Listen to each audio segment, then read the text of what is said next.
நான் இப்பொழுது தான் இறைவா மீண்டும் வணக்கம்.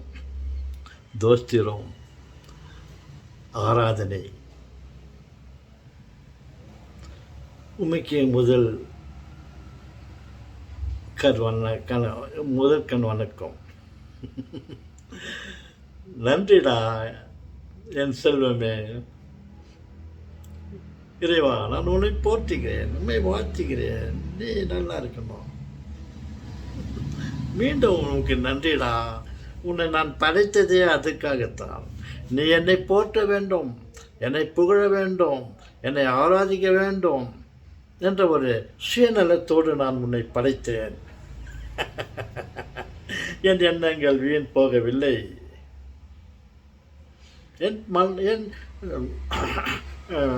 நான் நினைத்தது நடக்காமல் போய்விடவில்லை. நான் நினைத்தது நடந்துவிட்டது. போதும் போதும் என் செல்வ மகனே, போதும். என்னை போற்ற வேண்டும் என்று என்ன சுயநலத்தோடு நான் உன்னை படைத்தேன். நீயோ அதே போல ஒரு காரியத்தை ஆரம்பிப்பதற்கு முன்னே என்னை முன் வைத்து நீ உன்னுடைய காரியத்தை நடத்துகிறாய், என்னை வணங்குகிறாய், என்னை போற்றுகிறாய்.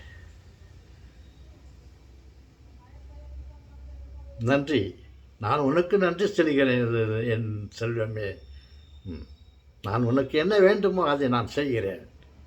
நீ உன்னுடைய வேலை என்ன என்றால் நீ என்னை போற்ற வேண்டும், என்னை புகழ வேண்டும், என்னை ஆராதிக்க வேண்டும். அது நடந்து கொண்டிருக்கிறது. ஓகே, உமக்கு நன்றி இறைவா, உமக்கு நன்றி இறைவா. நீ ரென்றென்றும் வாழ வேண்டும். எங்களை படைத்து பராமரித்து கொண்டு வருகிறீரே, இந்த உருவத்தை உருவாக்கி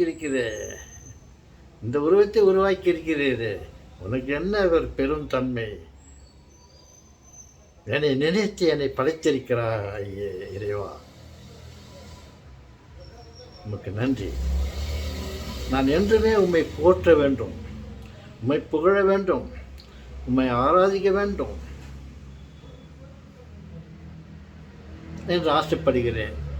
நீர் ஆசைப்பட்ட மாதிரி நானும் ஆசைப்படுகிறேன். என்னை அந்த வழியில் நான் செல்ல, உம்மை ஆராதிக்க, உம்மை மறவாமல் இருக்க. வைரம்னா போதும், சாமியே நல்லா, சாமியா கொடுத்தாரு அப்படின்ற ஒரு எண்ணம் வராமல் நீ செய்த காரியங்களை நான் நினைத்து உம்மை நான் போற்ற வேண்டும். நீ செய்த நன்மை நினைக்கின்றேன், என் நெஞ்சுருக நன்றி சொல்கின்றேன். இறைவா இறைவா இறைவா இறைவா, நீண்டு கொண்டே போக வேண்டும். உங்களுக்கு நான் செய்யும் நன்றி தொடர்ந்து இருக்க வேண்டும்.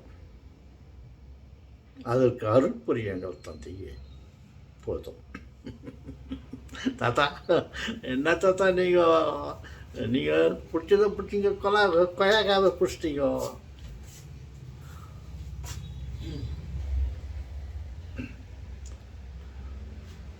ஓகே, ஏன் சொல்லுங்களே, சம்திங் வென்றோம்.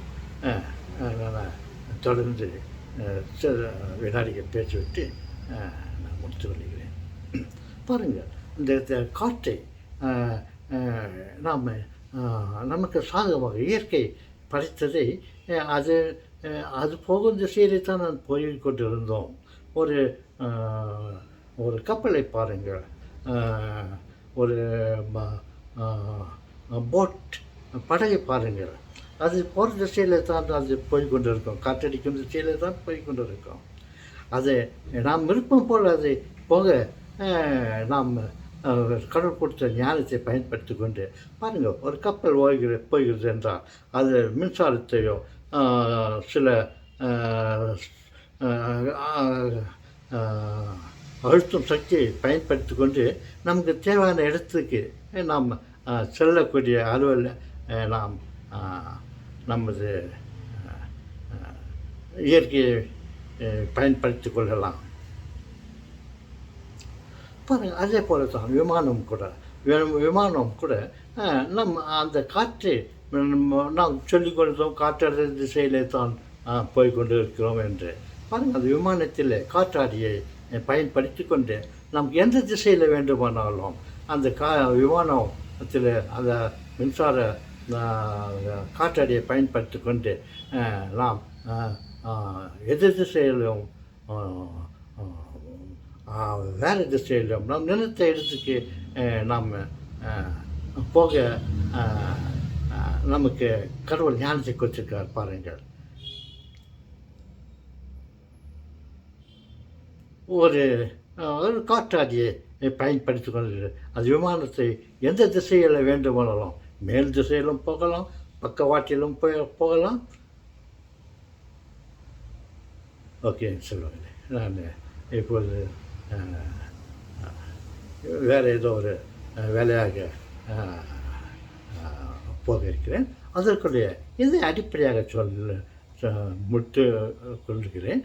அது பாருங்கள், அந்த காற்றாடியை ஃபேன் வைத்துக்கொண்டு அதன்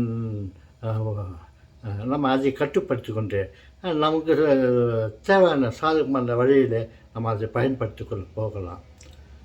இப்பேற்பட்ட ஞானத்தை கொடுத்த இறைவனுக்கு நான் நம் எல்லோருடைய சார்பாக நன்றி கூறுகிறேன்.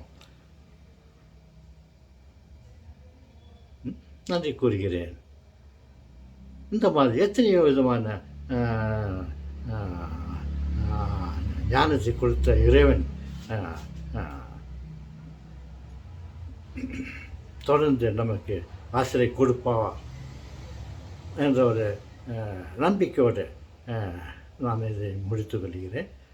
மீண்டும் அடுத்த வீடியோவில் பேசலாம். ஓகே செல்வங்களே, வணக்கம்.